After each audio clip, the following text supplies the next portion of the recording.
Hi Escambia County teachers, and welcome to another Byte of Tech. In today's video, I'll be reviewing Focus's new search screen. With this update comes a brand new look that improves usability and even adds a few additional features. As a teacher, you have a variety of ways to search for students. You can use the student dropdown in the top left of the screen. You can search by using the student search box on the portal homepage, or by going to students and clicking on student demographics. While initially nothing looks different on this screen, you can still search for students, you still have more search options.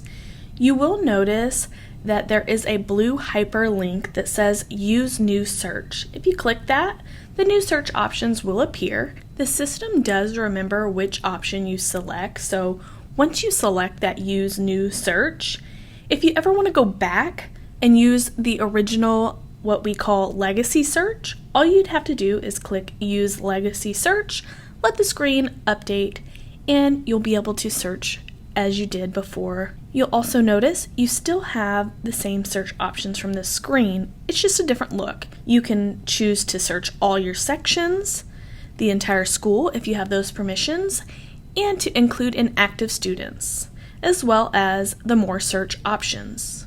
When you click the more search options, you will notice you have a drop-down.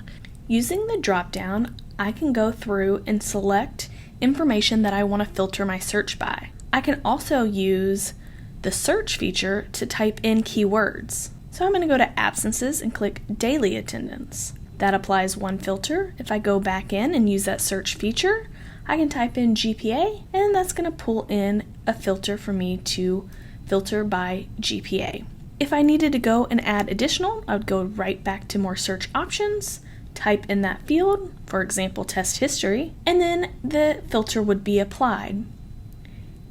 Something to point out in this example for test history is the plus sign on the right-hand side. If I wanted to add two different tests, all I'd have to do is click that plus sign, and it would create another filter box for me to select which test and the other data that I'd need. If I wanted to delete, I just hit the minus button, and those filters are removed. For this example, I'm going to go look at absence codes that are unexcused. If I wanted to select a present code, I could. And then I'm going to look at the time frame from the first day of school, August 10th, to today.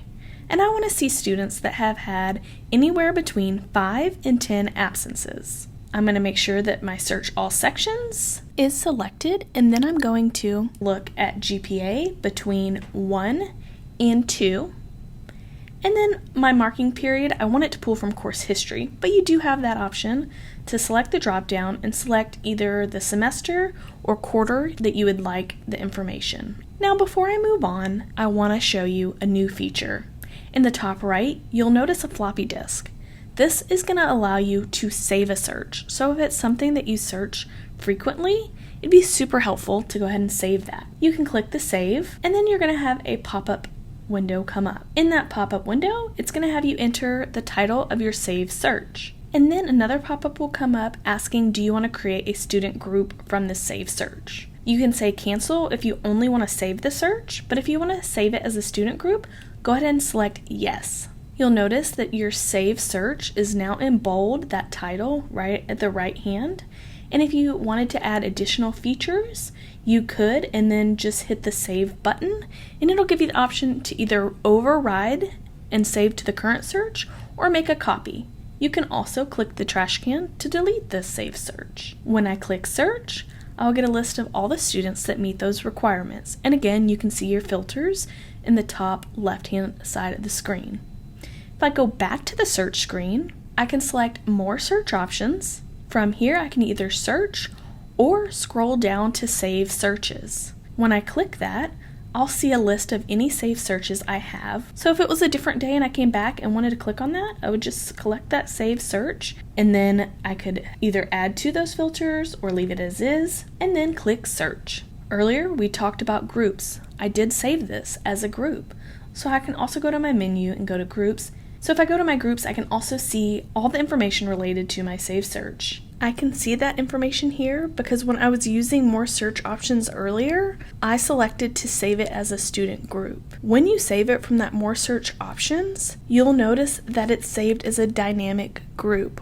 And what that means is if the data has been updated based on your filters, a student will automatically be added or removed based on your search criteria. Another cool feature is the All Groups tab. Your administrator has the ability to go in and create groups and assign it to certain teachers, and then those teachers have access to those students' information even if they're not assigned to one of your courses. This can be handy for teachers that are also coaches because it allows you to see student information and view those records based on the filters the admin have set. Thanks for joining me today for another Byte of Tech as we looked at the latest updates to the student search, more search options, and student groups. As always, be sure to subscribe to be notified when new content's released.